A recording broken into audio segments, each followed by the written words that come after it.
Welcome to Make and Decorate, a podcast for makers who love to sew, quilt, and decorate.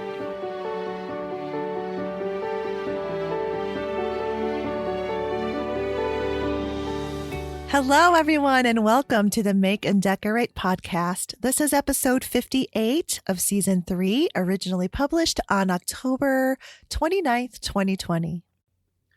Wow, so here we are, end of October already. It just is going so quickly, yet, I don't know, it's a very strange feeling because the year feels, 2020 just feels like it's never going to end, but yet we're buzzing right through these months. And then I'm like, what happened to that month? What happened to this month?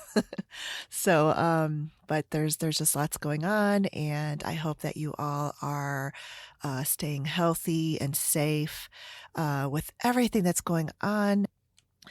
I mean, I can't believe there's another hurricane coming up the Gulf of the States. I think they said it was the 27th one this season. So crazy. I can't remember when there were this many hurricanes in one season. And then out west, there's just never-ending wildfires. And so I just hope that, with the change of the seasons and the weather kind of getting cooler, that the weather will sort of go into hibernation. That's the one nice thing about winter, even though it's like super cold, and nobody likes driving in snow and slush and all of that and dealing with ice, but there's a peaceful calm to winter. And when there is just after a snowfall, it's really beautiful. And I just feel like winter is quiet. Winter is peaceful. So that's what I'm looking forward to, especially because it seems like winter is like really knocking on our door early this year, because we got our first snow yesterday, which was the 26th of October. And it's always jarring. It's just so jarring when the seasons change, because it's like 2 weeks ago we were at 80 degrees and now we're at 32. So it's just a hard transition. But once you do make that transition, and then you get settled into it. So anyway, enough about the weather. I want to announce the giveaway winners. So last Thursday, I extended it another week. And so on the 22nd, after 8 p.m. Central Standard Time, I did the drawing. And I did the drawing through this computer program. It's like a random picker. So we have our 2 winners. So for the first package giveaway, Barbara Parker won that package. So congratulations, Barbara, and thank you for entering and for your wonderful comment. And then the second winner for the second package is Carol Bustos. So thank you, Carol. And they're already in the mail. They're probably going to be getting them tomorrow or the next day. So I'm so excited for them to get their package of sewing goodies and notions and everything. So yeah, I'm really excited, and I'm happy for the 2 winners. And yeah, that's my little celebration of season 3 of this podcast. So I've got a really good episode for you today. I have a guest, Yvonne Fuchs from Quilting Jetgirl, and I can't wait for you to hear our conversation. But before we get to that, let's continue on my chit-chat segment. So yeah, back to October. There was just October I love. It's one of my favorite months of the year, and there's a lot that goes on. And one of the things last week, I celebrated my, oh my gosh, no, not 20 yet, 19th wedding anniversary. So we got married on October 20th, 2001. And we did some home projects this month. One of them is something that I have been wanting to be done for years, and that is the removal of our wall-to-wall carpeting in our bedroom. because uh, there's a perfectly good wood floor underneath it, and hardwood floor. So it's not in the best condition, but it's still. I just, with my allergies and everything, I just the carpets, like wall to walls, they just hold in so much of that garbage that is not healthy for you to breathe in and out. So I was so relieved, but that was a big project because we just did it on our own, and which requires moving all the furniture, taking apart the bed. And while the bed was apart, gave me a good chance to kind of clean that up a bit. It's a black cherry wood bed, and it just gotten like any wood piece of furniture will get dinged up and scratched over the years. And so I did this restore a finish, and I learned about that from Sophia YouTube channel, My Great Challenge. So I did that for the bed, and I cleaned it with the lemon oil, put the restore a finish on, and topped it off with this beeswax, kind of like, it's not a sealer, but it sort of is. It's like the finishing thing, like a wax. Puts that coating and it buffs out to a real beautiful luster on the wood. And then I did it on my dining table, which is in our kitchen. We do not have a dining room, but I got this beautiful oval mahogany book matched veneer table. It's totally vintage, so well made and gorgeous, that someone was throwing away. So I got it for free. I sound like Sophia. I couldn't believe it because it had white water ring marks on it, and just totally just like I'm like, it needs to be refinished, but there's no way. Refinishing a table, especially like that, is so expensive. So I knew that wasn't going to happen. But this Restora finish is amazing, and it brought that table back to life. And I mean, practically looks almost new. So yeah, I was really, really pleased with that. Okay. And, just busy stuff like that this month, and preparing for winter and getting the outdoors, ready. And of course I had 2 beautiful weekends earlier in the month to plant my bulbs, my tulips, daffodils, and allium bulbs. But something happened on each of those weekends that I couldn't do it. So finally, last weekend, I told my husband, I've got to get this done, because next week winter is going to be here and it's going to be too late. The ground is going to freeze. So, with the help of my husband, I got all of those planted, and to keep the squirrels out, because the last time I told you the squirrel ate almost every single tulip bulb that I had planted. In addition to that, we have a resident bunny rabbit in our backyard. He's been there all summer, and I think that he was there for all of those sunflower like plants and leaves. I've read that the bunnies like those plants.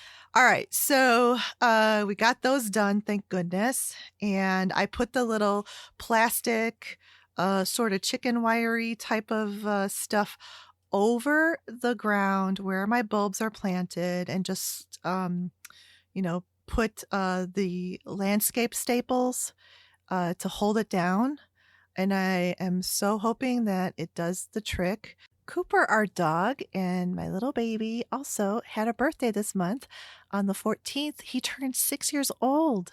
I cannot believe it. We got him when he was a 3-month-old little baby puppy. Oh, he's so cute. And the time is just going by so quickly. I just don't even want to think about it. So we enjoy every single day with him. And, he has got a very good doggy life. But he also gives us a lot of joy and happiness. So on the creative side of this month, it wasn't as busy and filled up with, sewing and quilting, just because of all that other activity and projects that I was talking about. But I did have, a sewing weekend with my niece. My sister came up and visited with her, little kiddos, and then my niece, a 12-year-old niece, stayed with me for a couple of days, brought her sewing machine with her, and we made pajama pants with pockets, and she learned how to sew a curve. She does really well. She did the pockets on her own, and she did the 3/8 inch seam. They turned out really cute, and we. I mean, we did it from beginning to end, from taping together the PDF pattern pieces to cutting them out. And then we measured because she has long legs. So we had to lengthen the pajama pants I did by a couple of inches. And I did a double 1 inch hem so that, as she grows, she could let out the hem and extend the life of those pajama pants. Then I finished all the seams with my serger. And it was a really, I realized as we were making these that this is a very good project to use when you're teaching someone how to sew, because there's two pant legs. So I would do, I would show her what to do on the one pant leg, and then she did the same thing on the other pant leg on her own. So it was fun. And then we took the leftover fabric and we cut it up into squares and added another complementary fabric, and we made a standard size pillowcase for her.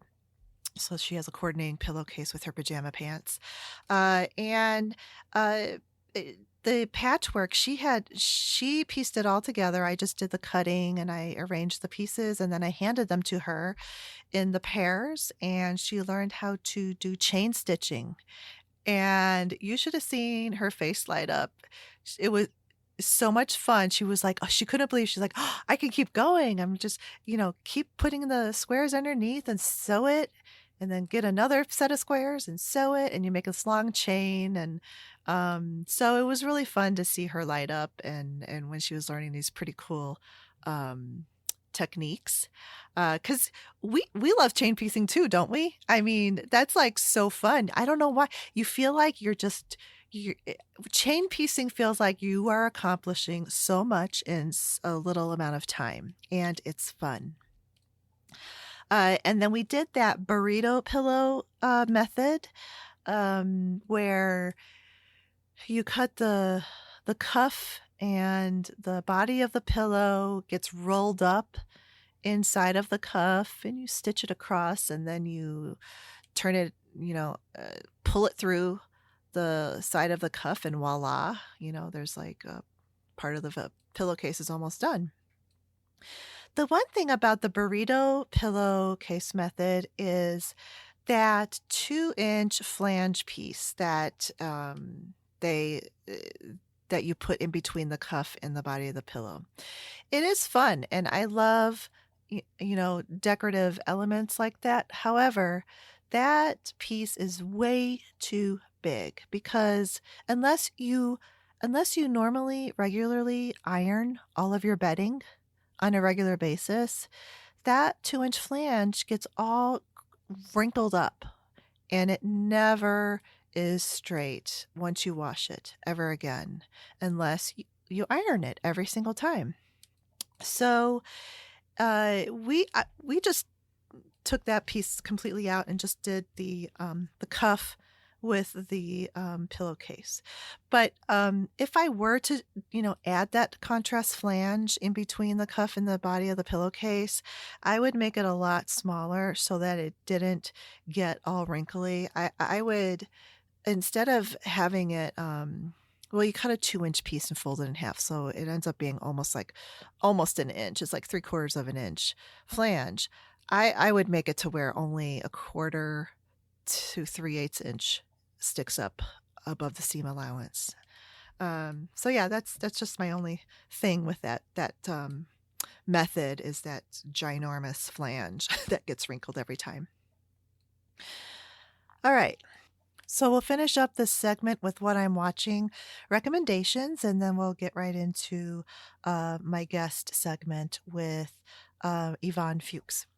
Okay, so um, when this episode goes live, it will be one day before The Mandalorian Season 2 premieres. I am so excited for that. If you have Apple TV Plus, and if you're a Mandalorian fan, Baby Yoda fan, then you already know about this. But if you don't, and you're looking for something new to watch, something really very good, then I recommend The Mandalorian. Netflix seems to have released a whole bunch of shows recently. New shows, new seasons to existing shows, movies. So I watched season 3 because it's only about like 4 episodes of My Next Guest with David Letterman, and it's pretty good.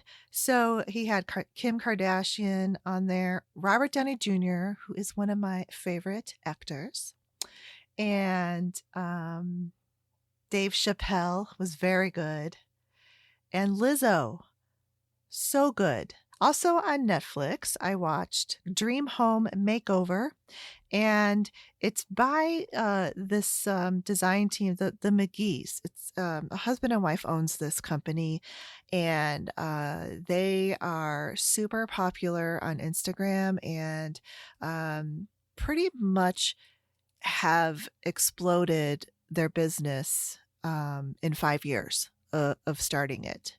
I love this show not only because they're just a very likable couple, and their work is great and new and fresh, and not everything is all one color like white or gray. Um, she really adds depth with colors and textures and, beautiful details. So I really love their design. And the same time they're designing their clients' homes, they are in the process of designing and building their own dream home. And that's fun to watch too. It's fun to watch her struggle with the choices of the colors in the kitchen and the countertops in her own home, because we all do that, right? We all, waver back and forth of which is the right color, and even the pros do that as well. So, yeah, it's such a cute show. I love it, and you can get really good ideas. So, if you have the Stars movie channel, I've been watching The Spanish Princess. I think this is season 2 or 3. Um, and it's about Queen Catherine of Aragon, who was Henry VIII's first wife. And it's very dramatic. And although it's based on the true story, there are obviously you can totally tell that there's things that obviously would never have happened in the real Catherine of Aragon days. In fact, I actually was Googling some stuff because they were showing her like going into battle with all of the soldiers and against Scotland. It was the Battle of Flodden. And I was like, no way did the real Catherine of Aragon do that. And of course, she did not.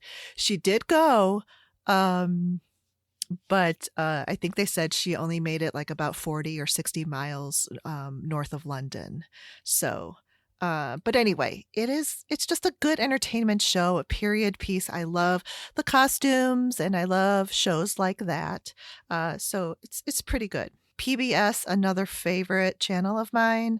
Masterpiece just finished a 4-episode series called Flesh and Blood, and that is a modern day kind of a drama. It's just about this family of grown kids being protective over their mother, who is just married out of nowhere this stranger that nobody knows, and he seems very, very suspicious. So that's all I'm going to tell you. Except I have to tell you this part. So there's a neighbor, and she is making this quilt furiously, fast and furious on this vintage, what looks like a Singer machine, but she is shoving like what seems like yards of fabric through the machine. But what is she really sewing? She's not doing the quilting part, and she's not doing the piecing, although I think they're trying to portray that she's doing the piecing. She's just jamming and running all this fabric underneath the needle of the sewing machine super fast. It's just a very funny depiction of someone quilting because it's just, we can pick it out right away. We're just like, no, we don't do that. And she's cutting up with these big tailor scissors, and all of a sudden there's these perfect squares.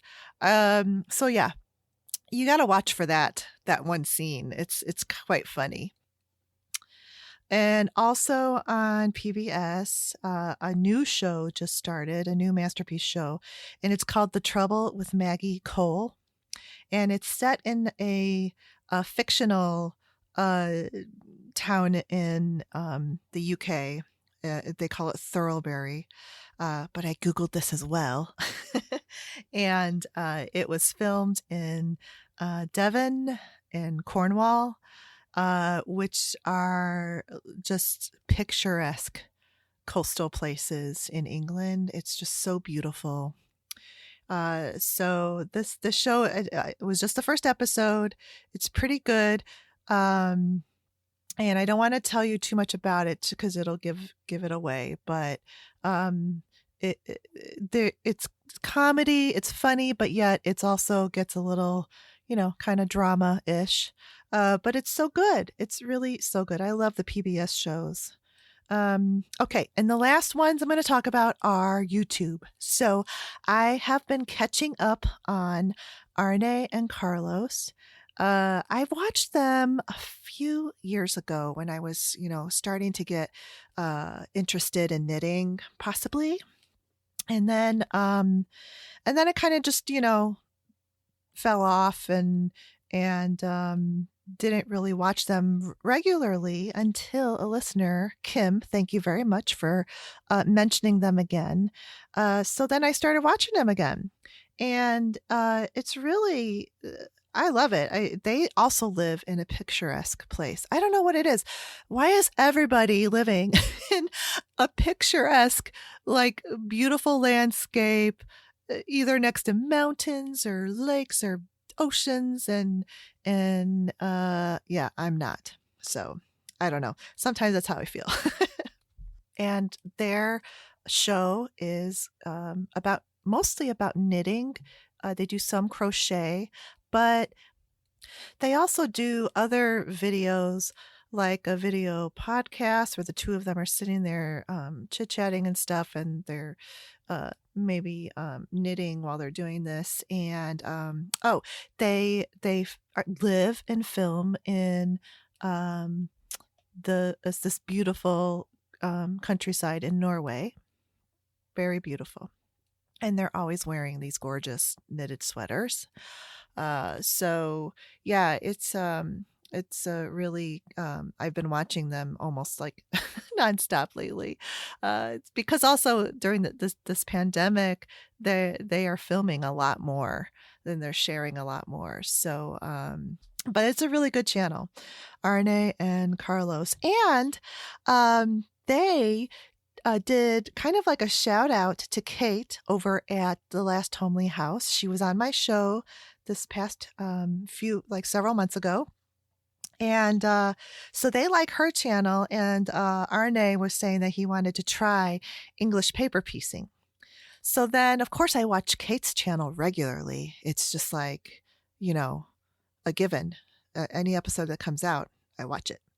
And so she, found out about it because all of a sudden she was getting more subscribers because they've got well over 100,000 subscribers. So then on her episode, she was thanking them for, mentioning her. And then she was cutting out the hexagons, the paper hexies, and doing a little package to send to Arne. I thought it was so cute. And I just love how, these shows interact with each other, just like how I like to have other podcasters on my show. I think it's so much fun. So Arne and Carlos, and of course, never forget about Kate, the last homely house. And I've also been watching some because there's a lot of Bob Ross episodes out there. So he's that artist. When I was a kid, I always watched him. I always wanted to do those. He would always do those trees where he tapped the paintbrush and it made it look like all the leaves on the trees. I mean, it was just magical for me. I was just like, oh my gosh, all he did was do tap, tap, tap. And there's a tree with all these leaves. So, yeah, that's, I'm wrapping it up now because, can you tell, do I watch too much TV? Yes. Yes, I do. But a lot of this is kind of in the background when I'm doing other things. All right, so it's time. It is time for my conversation with Yvonne Fuchs, the Quilting Jetgirl. And she is one of the instructors of the workshops for the upcoming QuiltCon Together, which is in February of 2021. And I believe you still have time to sign up for these workshops if there are openings. So, and I am taking one of her classes. So here we go. I'm so excited to welcome our guest today, Yvonne Fuchs from Quilting Jetgirl. Welcome, Yvonne. Hello. Hi, so good to be here with you. Oh, I'm so happy. I'm so excited, and I have so much to talk to you about. And just real quickly, Quilting Jetgirl is your blog, and just want to mention to the listeners that you blog and you design quilt patterns. You're a technical editor, mm-hmm. and and a teacher, right? Right. Yep, yeah. All of the above. Yes. So we're going to talk about all of that. But Quilting Jetgirl is your blog. And so I just want to go to the beginning because I kind of know like your pre-career that you are an aeronautical engineer, right? When I was in high school, trying to figure out what I was going to do at the time, I was really heavily into music. So I was trying to decide between majoring in music and engineering, right? Because that makes sense. And I actually double majored for my first semester in college to like sample them both. And I realized pretty quickly that for me, I wasn't going to be good enough to be performance on the music side. And the teaching side wasn't quite where my passion was. Mm-hmm. I enjoyed the performance side of it more. So I was like, all right, music doesn't work. So I went into engineering and I picked aerospace engineering because I wanted to work at NASA. Right.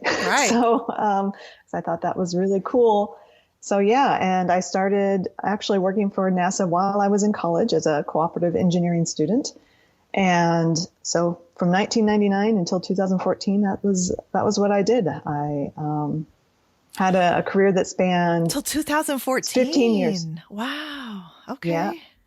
So I had a 15-year career in aerospace engineering, and I worked at Kennedy Space Center in Florida. I worked at Langley Research Center in Virginia, and then I left NASA and I came out to California and worked in the private sector for a company called Scaled Composites, which designs prototype experimental aircraft, and sort of had a culminating peak experience designing Spaceship Two, and was ready to step off and try something new. So my husband supported me in that, and in 2014 I left engineering and said, well, we'll see what can happen with this quilting stuff. So that's great with your husband, because I mean, I think it's really important when you do have that support behind you, and I think it makes it that much easier for you to, move forward with what you love.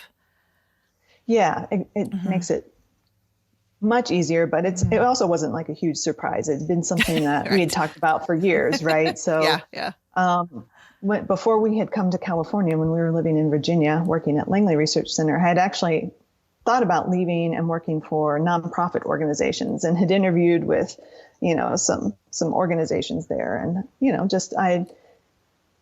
while I loved engineering, being a female in that environment is actually pretty tough. Challenging, for sure. Yeah. It's not always, it didn't always feel authentic to like myself, Yeah. So I was thinking about what comes next for a few years. Oh, good, good. And then even before that, though, did you already know how to sew? And were you doing that as a hobby? Yes, exactly. Okay. So I actually started quilting while I was in high school.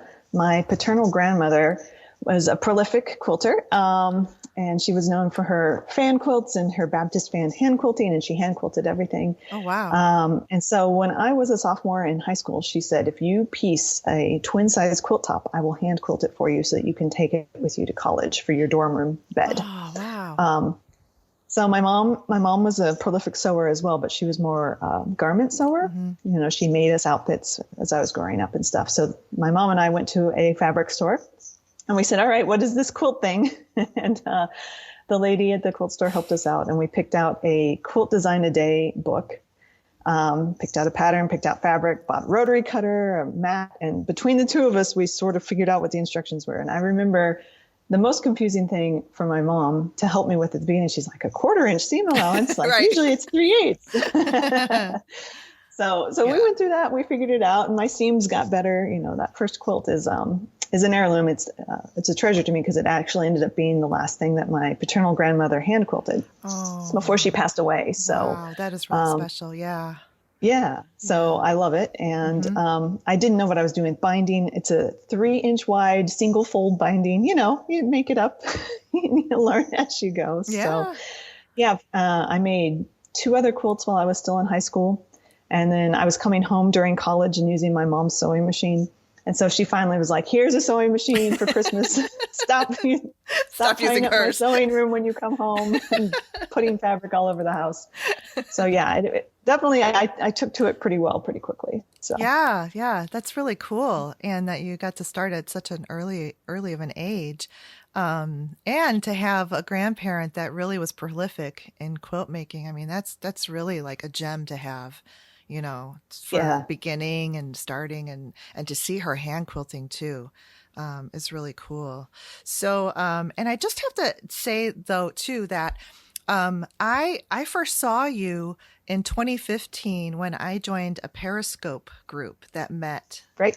I forgot how often that they met, but I came in kind of like in the middle. Weekly, I feel like. Yeah. So, and that was so much fun. And, so I remember you stand out to me because you at the time were making these mini quilts, these little mini quilts. And 2015, I was still very new to quilting. So everything to me was just like wonder and awe and like, what? People make these little, I only thought that people made bed quilts or lap throw quilts and stuff. And then I see these little, and you had them on your walls around where you sewed. And I was just like, I only have one. I need more of them. So I need to start making some mini quilts. Yeah. So at that time, it was really popular through Instagram to do, it was called the mini quilt swap. And so these are things, think mug rug size, like 4 inches, 5 inches. These are tiny little art quilts that you would make one and you'd trade it. You'd mail it off to someone and they'd mail you one in return. So I had this whole wall full of these little minis that I hadn't even made. I'd made them and sent them out, and these were the ones I'd received in return. Yeah. That's really fun. I did one, but it wasn't a mini quilt. It was a postcard. And that was one of the most fun things I did, because you have this canvas of a postcard size, and I just like made up this little applique scene of a tree and little mushrooms and stuff, and then I put the person's name on there. It was so much fun to do that, but I can see how you can learn, because it challenges you, I think, doing those swaps and things. Yeah, and the small canvas, like, I have no fear. Somehow when I'm doing something bigger and it's a bigger project for someone, it seems scary. But when it's tiny, it's like, well, if it doesn't work out, like it's 4 inches square fabric, I can throw it away. Yeah, you can make something else. So yeah, it makes me feel a lot less fearful. I feel fearless and like I can try anything. So Yeah. So then, so you were doing this quilting all along as you're doing your aeronautical career, and um, I think that you have one of those unique qualities of having the left brain and the right brain kind of qualities. And I went to interior design school, and we did a test, and I was like that as well. I had a little bit of left brain, but not that much, but a little bit of, whereas some creative people only like off to the right and they're uber creative, and Right. that's their what they Right. do. So I Right. think I always like that with you too, because I felt a little bit of a kinship that, I do have some of that kind of left brain in mixed Yeah. in with the right brain. So for me, in my engineering career, I didn't feel like I was creative. And that's funny because I would go home and I would sew and I make quilts at night. And somehow I didn't equate that as being creative. But like at work, while I was working, I was in this environment and I was an analyst. So very analytical, very number crunchy, doing all the computer data stuff, data mining. And I didn't feel like I was contributing to the creative solution side of stuff, which I totally was, but I wasn't giving myself credit for it. And so I think it's interesting that for me, it was about this exploration of process when I decided to leave engineering and do something different, that I had to acknowledge that I actually am creative and that I do have that side. And then and I think for some people it can be scary because they might think that they're not, but the pure act of coloring can be creative. You just have to look at it and give yourself that permission to explore and acknowledge that we all have it. We just need to nurture that spark. Oh, it's so true. Yeah, yeah, that is so true. And there's this other podcast I listen to that's it's bizarre. It's these woodworking guys, and I don't do woodworking, but they also YouTube and stuff, so they give good tips about stuff like that. And he said they were talking about this being creative and how much and how little. And he said, when you here's the difference between someone who is an artist and creative and who isn't. When you're out driving and you notice, the leaves falling, or you notice something that someone has done in the front of their house or whatever, and you stop. I mean, you really you like to look at that kind of stuff and you like to study it, or you just find it interesting, versus you just have a destination to get to and you're just going and you don't notice anything. I thought that was a really good explanation for that. That's great. Yeah, for sure. Yeah. So, anyway, but, so in technical, you're right. It is creative in what you're doing. And you do it up an exponentially level that for like all the rest of us normal people. I mean, math was not my thing, but, but it's weird. Quilt math is okay. I'm good with it. It's weird. It's strange. There's certain math is okay, but once you start getting into that like formulaic stuff, then I'm like, goodbye. And so for me, it was always just a puzzle, right? So yeah, it's just a puzzle to solve. So if you can turn anything into fun, right, then it becomes less scary. So for my brain, it just went straight to, ooh, this is a puzzle. This is fun. And if I get it wrong, well, then I just have the pieces wrong and I'll figure out how they go back together. That's so, interesting. Yeah. I think that's partly what makes you a great quilter too, because quilting is there is technical to design of it. I think when you're putting together all of those geometric shapes, right? Yeah, there definitely can be. And you can approach design from so many different ways too. Anyway.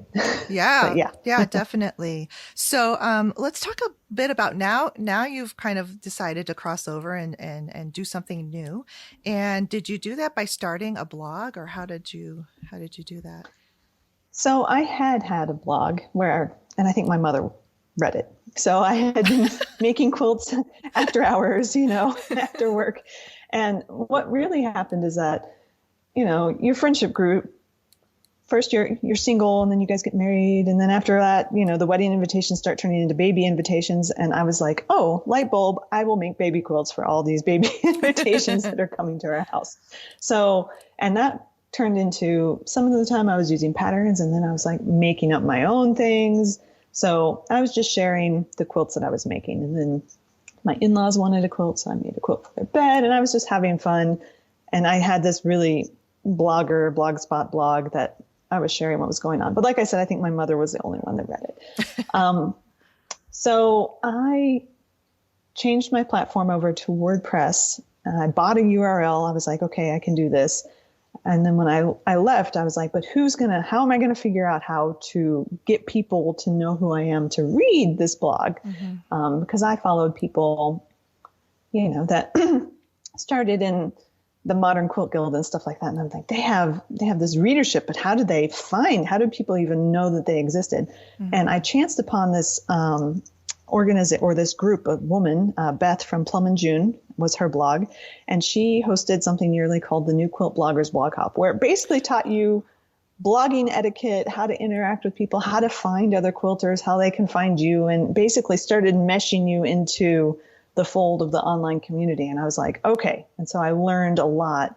So that was sort of the first that's business fantastic. Side thing that I did. Yeah. Although it could have been for any hobbyist as well, but I got involved in that immediately after I left my job. And I was like, oh, so you have to leave comments. And then once you leave comments for someone else, they'll be like, who is this person? Like, that makes sense. And so it starts this kind of chain reaction, and these conversations can start happening, and you can build, a community of people, whether their style is just like yours or not. So yeah, very good. And then you started to make your designs, quilt designs, shortly thereafter. Right. So shortly thereafter, I was sort of in the phase of not sure. I was throwing things on the wall to see what would stick, right? Because left my job, didn't know how to make money doing this quilting thing. So it was really cute. My former coworkers were really supportive. They were so excited that someone left engineering to do something creative, because a lot of the men that I worked with, honestly, have these creative side passions. They're in their garages at night, machining or woodworking and doing these creative outlets themselves. And they're like, man, this is so cool that someone's actually stepping up and doing what I want to do. And so they commissioned quilts from me. Oh, cool.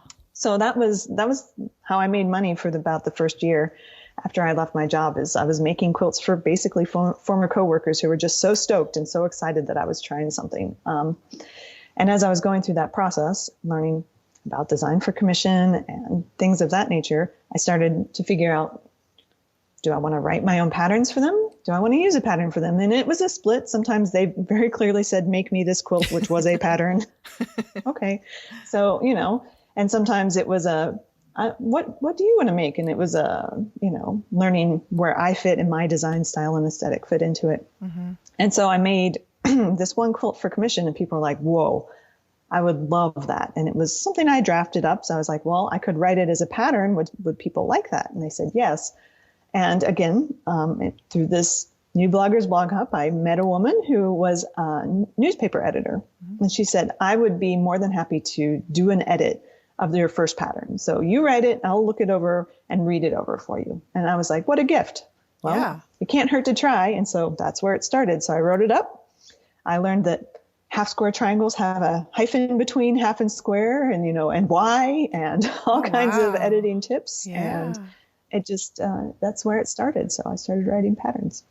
So cool. It's very cool. So, and then I guess it just is a natural progression of your blog, then get into pattern design, and then get into, maybe you started teaching first or technical editing? I would say that I started teaching first. That would make sense. I did some local teaching at a local quilt shop about an hour south of me. And then once I did that, I started building that up a little bit more. Now I teach for conferences and things like QuiltCon. And I'm actually loving the pandemic Zoom meetings that everyone's having. I love going to quilt guilds, but travel is not necessarily great. And it's expensive to, go somewhere and have someone have you out. So I had traveled to some guilds and done some teaching, but I am loving Zoom meetings and virtual lectures and virtual workshops, being able to teach that way. So cool. that's growing right now. And then it turned into technical editing. And how did that happen? I developed a really good friendship with a woman, Cheryl Brickey. She blogs at Meadow Mist Designs. And she is also an engineer, and she works as a doing patent work during the day. So she's a chemical engineer doing patent kind of things and technical things there. And so she and I, we joke sometimes that we share a brain. So we have this very engineering side, and then we have this quilting side. And so the two of us seem to be on a cycle where we're releasing patterns at about the same rate. So we started swapping for one another. So I would technical edit her pattern and she would technical edit mine. And, it made our patterns a lot better. And then I said, well, if I'm doing this as a service, I can do it for other people. And so that just sort of grew and evolved. I was just put it out there. Hey, if anyone's interested in me doing this, I'd be happy to do it. And so that's also been growing. And yeah, I really enjoy it. Being able to look at patterns and do the quilt math and doing even editing of the text and making suggestions that way. So It's been great. That's cool. And I can see how that could be a really kind of like filling a gap there that, for all of those, super creative people who just don't want anything to do with that technical side, to have a resource like you to do that is really great. And I when I started to read that you did this technical editing, I was like, wow, I didn't even know really that, because I'm trying to learn this Illustrator and try to see if I can do a pattern design, but there's so much I don't know. And again, I'm like one of those stupid detailed people that feels like you have to know everything first before you actually do it. So I think I have to, just jump in there and don't be afraid to make a mistake. But this technical editing is a really good idea. And I think it's just like editing for like a magazine article, right? Exactly. Yeah. And for me, I'm always going to have my patterns technical edited, because the hardest person to edit is my own. I cannot see my own mistakes, because I've been into it. It's too raw. I've gone through it. I've seen it 100 times. I cannot see the 5 glaring mistakes that are sitting right in front of my face. Gotcha. I just can't. Yeah. So it's important, I think, for everybody. Yeah. So really nice. Regardless of what your skill and interests are. True. Yes. So true. So yeah. And then, so let's talk about this QuiltCon coming up, because I'm really excited. I've never been to a QuiltCon yet, and I always have wanted to go. But again, like you say, it's so expensive to travel, and the hotel, and then those classes add up. So I'm kind of excited that it's virtual this coming year, because I was able to sign up for some classes, and I'm signed up to your class, Quilt Design. It's a mini workshop.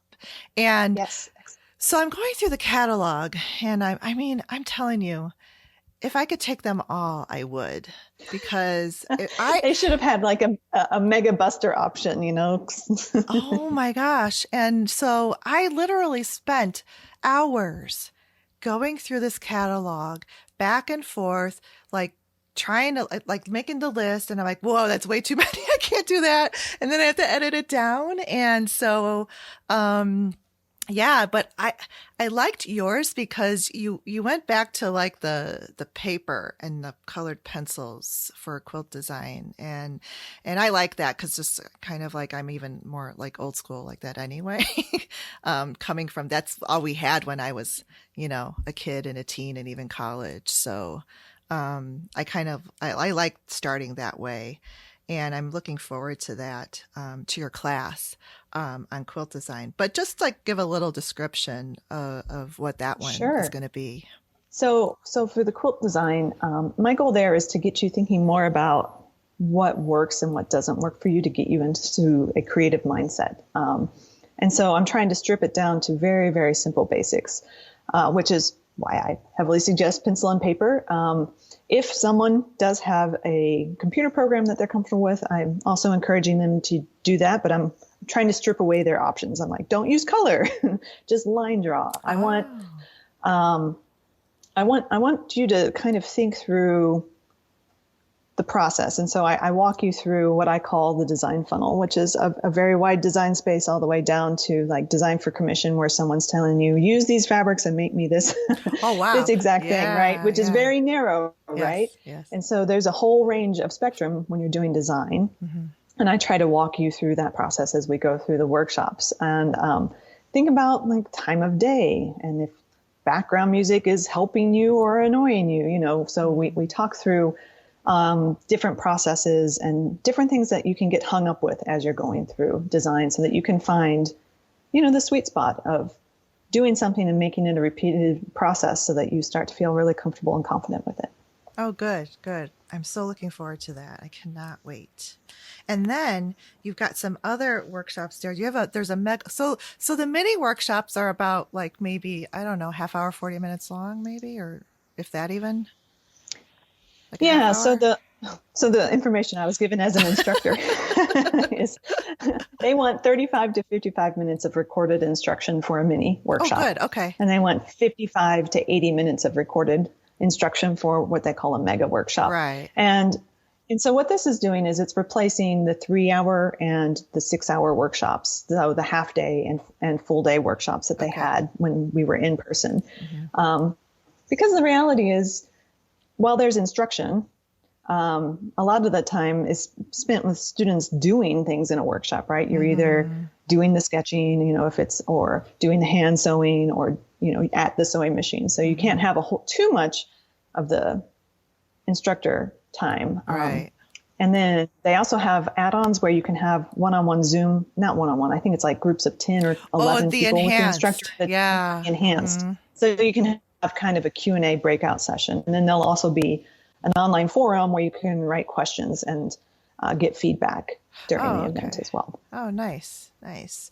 Um, so the mega class that you have is thread painting, and the photo that's on there is so beautiful, and um, I just think that that would be so fun too. But I didn't get that one. It'll have to be next time. But go ahead and talk about the thread painting because I didn't even know that was something that you Yeah. did. So thread painting, it's basically whole cloth quilting, but taken to another level where you're trying to use the thread to tell a story. And I know that in general, if you do a search for thread painting, it's sort of more art quilt world Mm-hmm. related. So you'll see, and it's usually figure representation or landscape representation. And it looks a lot very embroidery-esque, but it's all done via free motion quilting. Mm-hmm.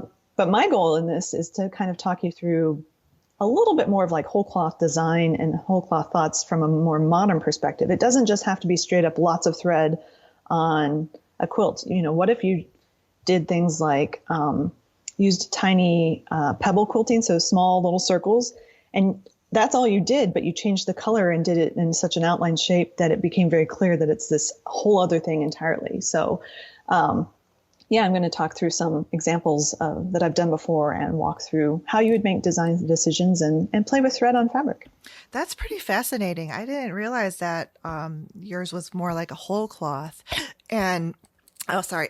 I guess that photo makes sense because it's like a picture of is it a ram or an animal or Yeah, it's a stone sheep. So stone my sheep? husband and I Okay. had a pretty epic trip last summer, and I took one of my husband's photographs of wildlife that we saw on the trip, and I translated it into a mini quilt while we were actually started working on it while we were on the trip. So Really beautiful. And it's just amazing that that's just done with free motion and quilting and thread on a blank, solid piece of fabric. So that's really right, cool. Because I did a class where it was thread painting, but it was like what you said, and it was landscape. And we did have like this applique that was what do you call that? Raw edge.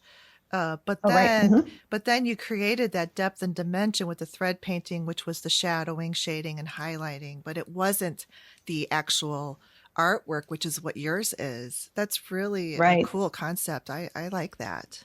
Really nice. Okay, cool. So the listeners, this will probably be up maybe between October and November, and there probably will still be time, unless your class is full, to sign up for these So I think classes. that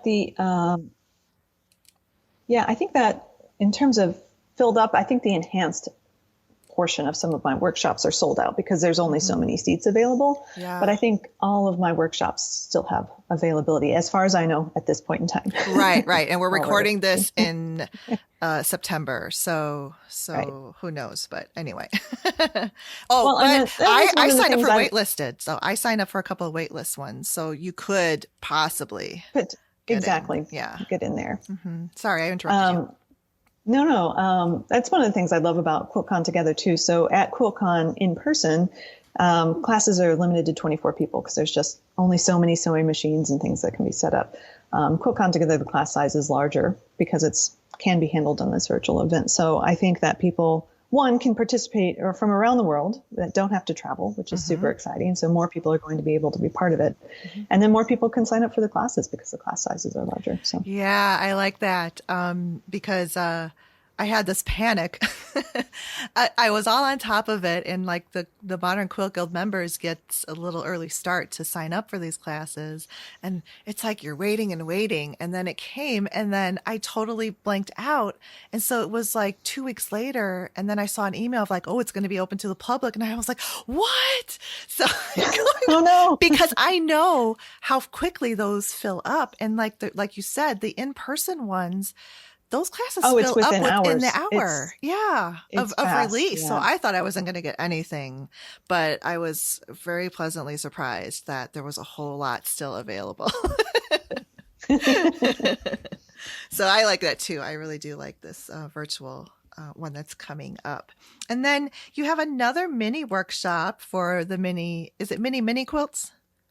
It's mini quilts, which we were talking about earlier. Yeah. So it's, so again, it's sort of another angle on design a little bit, but it's also just using up your scraps and talking about making these tiny little makes and how fearless you can be when it's only a 4 or 5 inch finished piece, and how to finish them and how to feel confident putting binding on something so tiny. Because the first time I made one, I mean, I think I ripped off the binding 3 or 4 times. I was like, this is not working.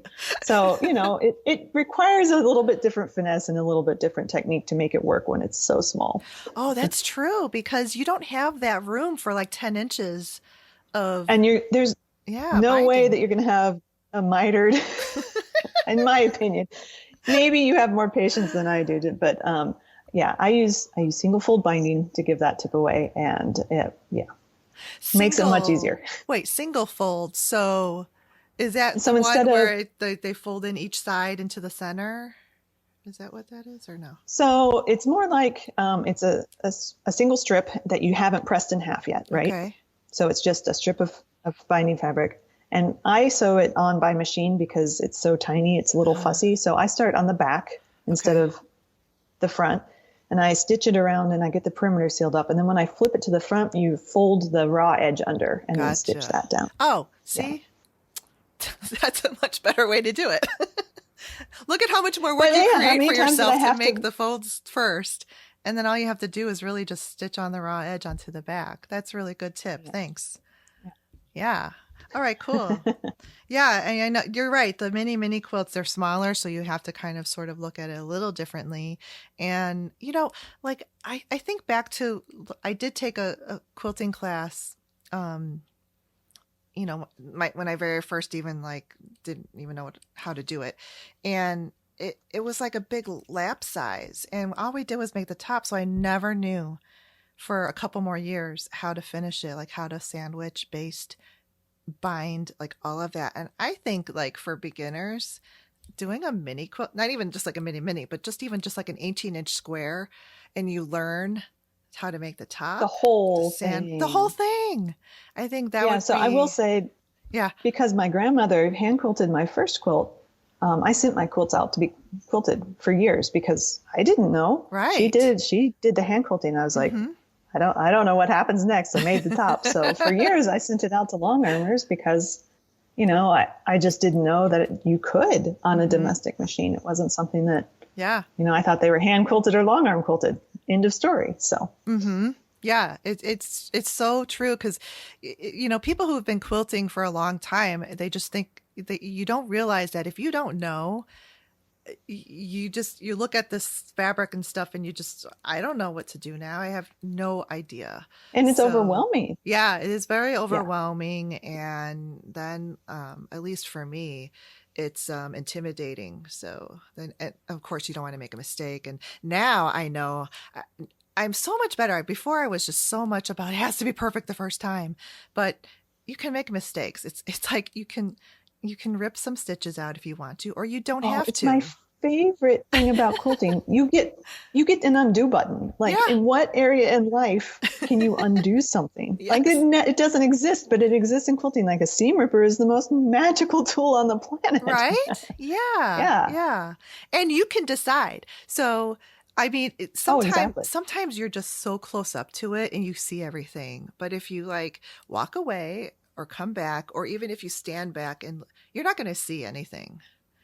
Really, most Right. of the time. I mean, I think we make much bigger deals about our mistakes than they really Oh, are, we're way harder on ourselves aren't than we? anyone else is going to be. Yeah. Yeah, yeah. Yeah. So as you're quilting for longer and longer, I think you learn of, can I live with that? Do I want to live with that or not? And I had Jackie Gehring on the show last year, and she was talking about her dog, and she was quilting, and the dog would nudge her in the elbow, and then it would do a little blip.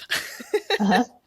And she says, I left it in because I forgot his name, but she's like, that's him. He's part of this quilt. And I Oh, yeah. loved that. Yeah. It was Well, so and she'll cool. always look at it and she'll think about that. And I Yeah, mean, it gives it so much more meaning. it does, doesn't it? Yeah. I like Yeah. that.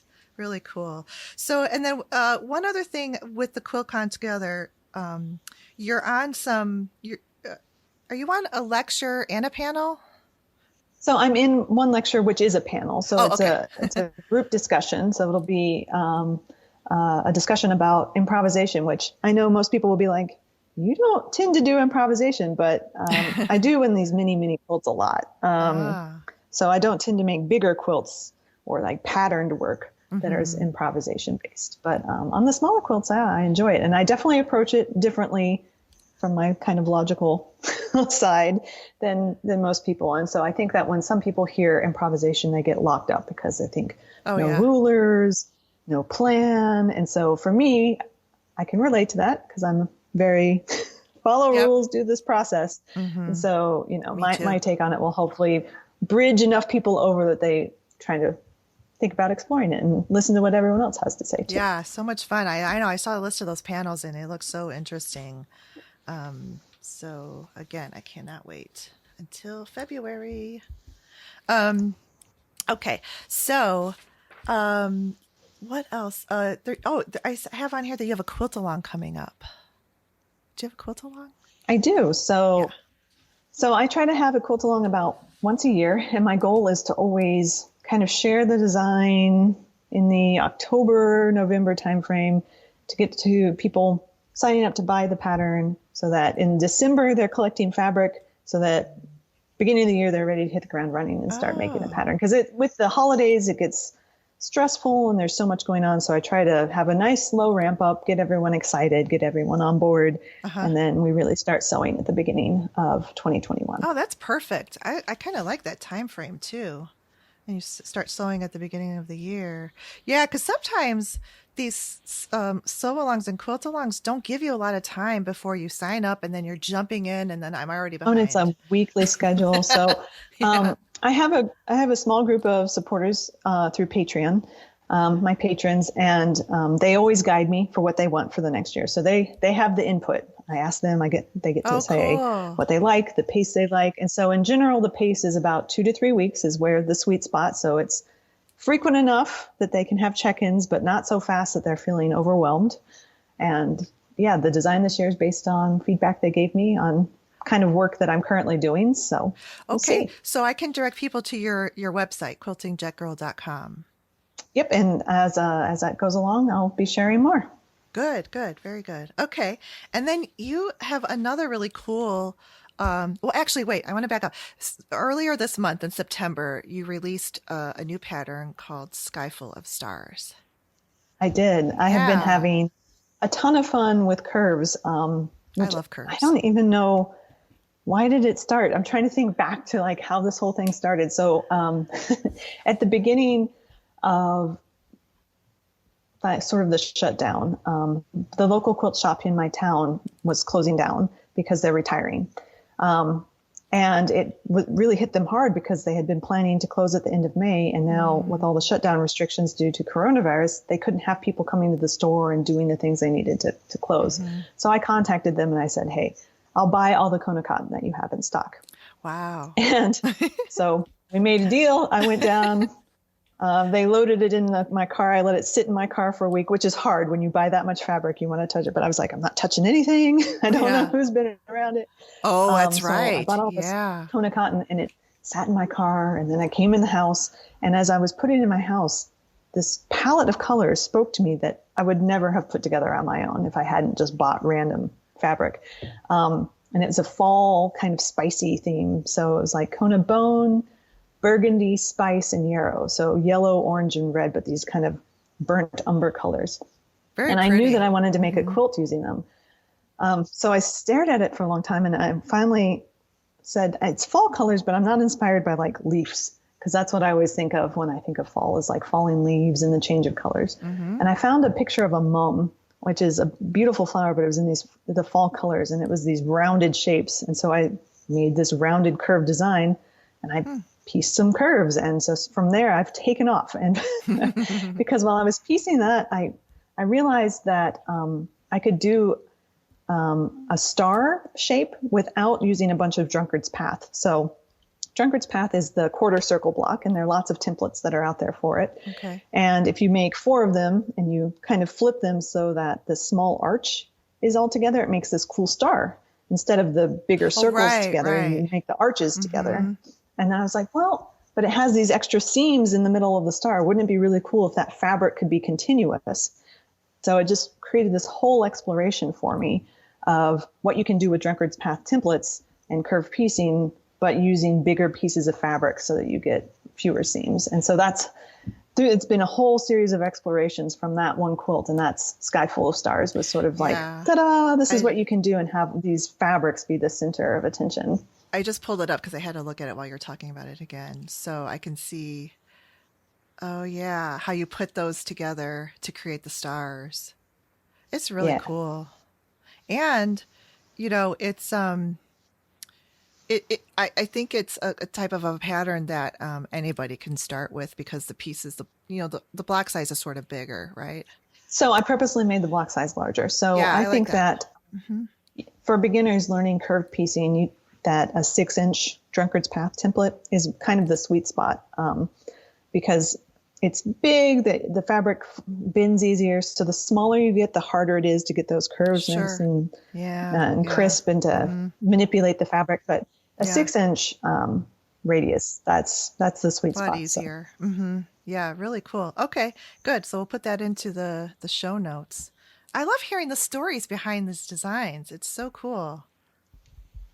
Yeah. Okay. And then another collaboration with Pat Sloan. So that is really interesting. So go ahead. She has a new fabric line coming out. Yeah, she has a new fabric line that's coming out, and it should be in quilt shops starting early October. It's called Morrison Park. And I met Pat through Facebook, basically. So my friend that I mentioned earlier in the show, Cheryl Brickey, and I started a Facebook group called Quilt Pattern Designers.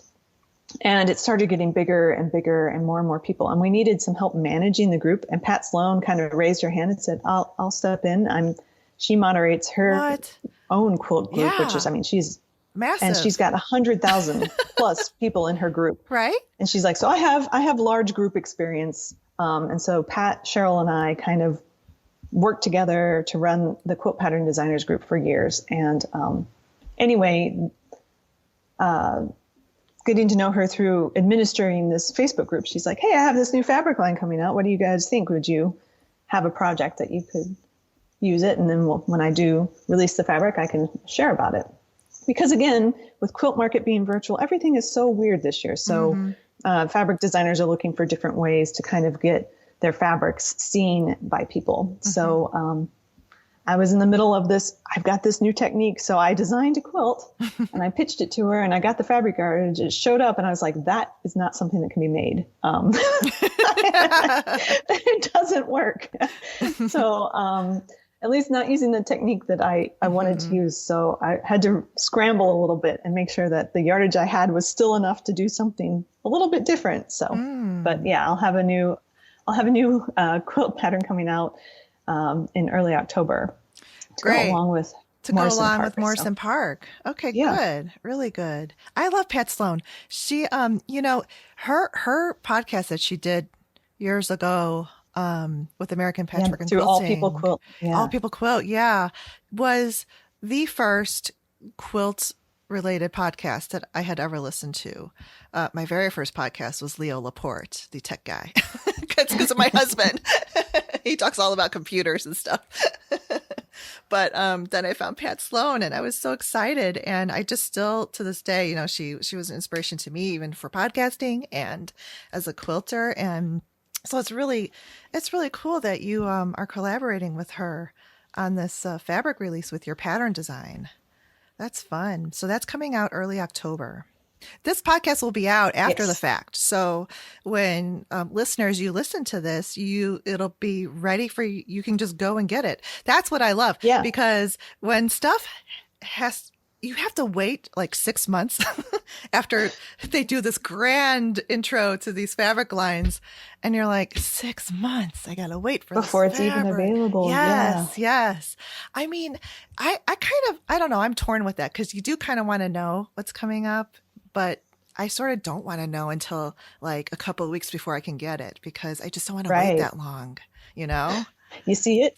I either want to buy it or I don't. So where do I give my money? Yes, I know. It's just a quandary, but I understand that is how, fabrics can't be produced like that, but it's just when you start talking about them, I don't know. I just don't, it must work because they're going to keep doing this. They're going to keep, doing these markets and introducing fabrics 6 months before they're available. Well, I think the way it works is they need to know how much of the fabric to make. So they need to get enough pre-orders so that they can say, oh, it's going to be this much of a run or a bigger run or a smaller run this time. So they need to get the pre-orders so that they're not having fabric sitting from in all the quilt shops and stuff, right? Yeah. Yep. That's why. That makes sense. I mean, it makes sense on the back end, but from the consumer side, it's like, wait, what's happening? Well, yeah. And I kind of get that. But then again, I said this on one of my earlier podcasts. I was doing a little rant because I couldn't believe I had to wait so long for the next.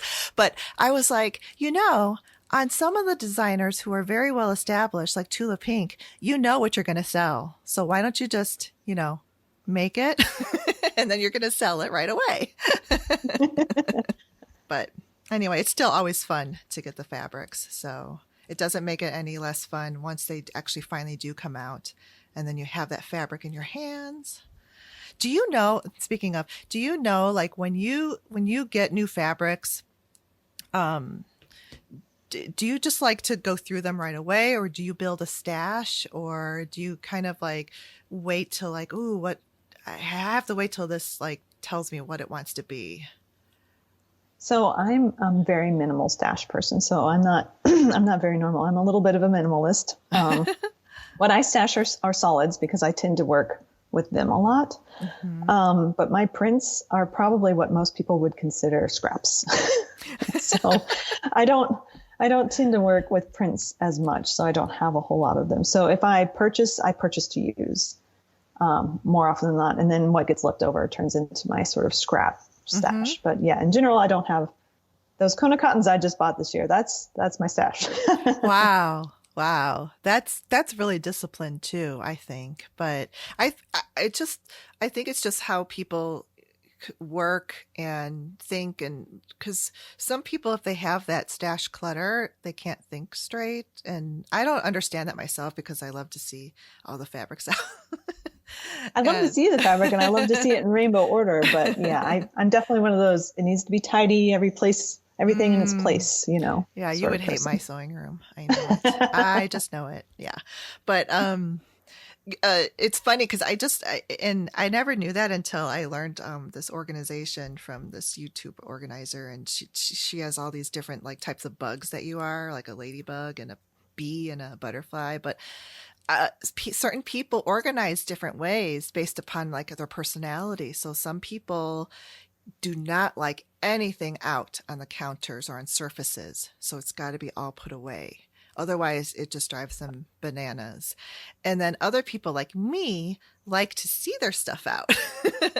And if it's too clean, it like makes me a little like, oh, you know, there has to be something out. But Yeah. it's just all Well, in different everybody has their own personalities. creative Yeah. process. And Yeah. it doesn't mean that it's not organized. You can still have your stuff out and it's Oh, organized. totally.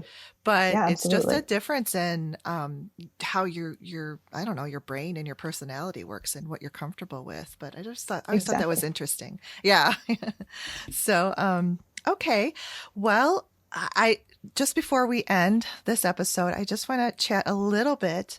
You mentioned it a little earlier about this amazing trip that you and your husband went on, and we'll just talk about it a little bit because my patrons are going to get the rest of your story in the Patreon bonus episode. So we're going to continue to talk about that, but we're going to just go kind of like an overview of what you did.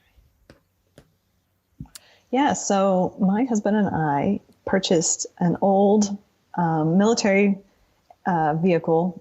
It was, well, I don't know, military is quite the right word, but it is. It's called a Unimog. And so it's a 4x4 capable truck, basically. And we refurbished it and put a 75 square foot apartment on the back of it. And we drove to the Arctic and back last summer. So our goal was to drive the 2 roads that cross the Arctic Circle and to see the Arctic Ocean. And we were able to do that. So it was a lot of fun. That is a trip of a lifetime. I mean, I just am amazed at what you guys did. And it was so cool. And that little apartment that you put on the back of it was, to me, it looked like luxury. I told my husband, I'm like, this is the way I like to do like a camping road trip.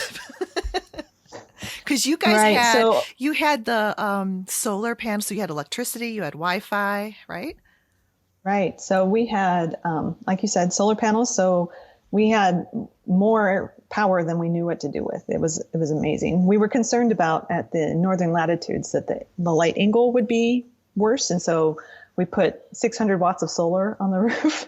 And I think the lowest our battery bank ever dropped to was 87, and that was because we were on a ferry all day and it didn't get any sun for a day. Wow. And so yeah, we had cool. a full-time bed that we didn't have to fold up and put away. So there was a bed that was always made up. We had a dinette area, a kitchen, and a bathroom. So and nice windows too. I saw from your photos. So the windows were these sweet European windows that had blackout blinds, which were very important for, again, it was basically light 24 hours a day in the summer. So to be able to get it dark enough to be able to sleep. Yeah. And the other thing I liked about it too is on that 4x4 vehicle, it was so much off the ground. I like that. I like that I don't know, just for you feel a little bit more secure and safe at night, right? Yeah, I think it was just the height it was because of the ground clearance. So we purposely picked that particular vehicle, the Unimog U1300L, because of the ground clearance that it had. We knew that we were going to be going on some rough roads, and that to get to the places we wanted to go, we wanted 4x4 capable with high ground clearance. And so that vehicle then was big as a result of that. Ginormous tires and everything. Yeah. But I think you guys made that yourselves, right? Yep, we did. Yep. So is your husband an engineer too? He is. Yep. So he's also an engineer. He's a machinist and a welder and an engineer. So yeah, works out great. Yeah. Yeah. Really nice. So, yeah, you had really great photos, and I remember seeing on your Instagram feed, just little updates of like how you're, going on this road and bringing your quilting along. And I was like, whoa. And I didn't know, cause I'm not sure which post it was, but I didn't know if like, that's what you were doing forever or if it was just, like you did, like it was a summer trip. So, right. Yeah, really. It was cool. one of those things where, yeah, we tried it out and we liked it, but it was not going to be full-time sustainable. It's pretty expensive to Mm, that much fuel and the Wi-Fi. So yeah. what I used was, it's called TEP Wireless, which is a really cool tool, but that in itself wasn't cheap and it was pretty limited. I only had a gig of data a day. Oh. So yeah, it was not going to be full-time sustainable, but it was, I'm really glad we did it and had the ability to take that time off and do it. Because just all up and down that West Coast is so gorgeous. I love Northern California, and I watch all the Alaskan shows, and I always want to like go to this Denali Park, and I would have to do it on the road because I cannot do anything on the ocean because I get too seasick. So Oh, yeah. so I like the way you guys did that, and it's so cool because you went all the way up to this Toyotuk, which I have seen on TV. It's just like I'm like they are living out like this shows that I've seen this exact landscape, and you got to see it. Yeah, so remote Yeah. and really Yeah. cool. I think you said that you guys were like the third We to were the third person that year. We literally sat and wait for the ferries to open. So wow. there's the season when it's iced up enough that you can drive on it, and then it's too weak and it has to break up, and then they have to get the barges. And when we got onto the road, and this is the Canadian road, so this is the Dempster Highway that goes to Tuktoyaktuk. There are two ferries that have to be set up. So they said that the ferries were both closed, and we're like, well, we'll just drive and we'll see what happens. And we got there and we camped for about 36 hours. I said, it'll be about 24 hours. It took them a little bit longer to finish stringing it up. And so we were the first set of vehicles to cross Oh, the rivers so on the ferries. So cool. I can imagine all the wildlife and all the landscape that you guys were able to see. It's really nice. Um, and just before we ended, it reminded me of there was this YouTube channel that I used to watch, and this couple would. And it was like they made a living out of it because of their YouTube channel, but they drove around everywhere in this particular Volkswagen-y type van vehicle that they made into like a little home. And, it was similar to what you guys were doing. right. But I mean, I I just couldn't. It was just really interesting to watch that because it's something that I'm not going to do. A, but it looks so cool, and they are able to film and show you these remote parts of the world that they're going to.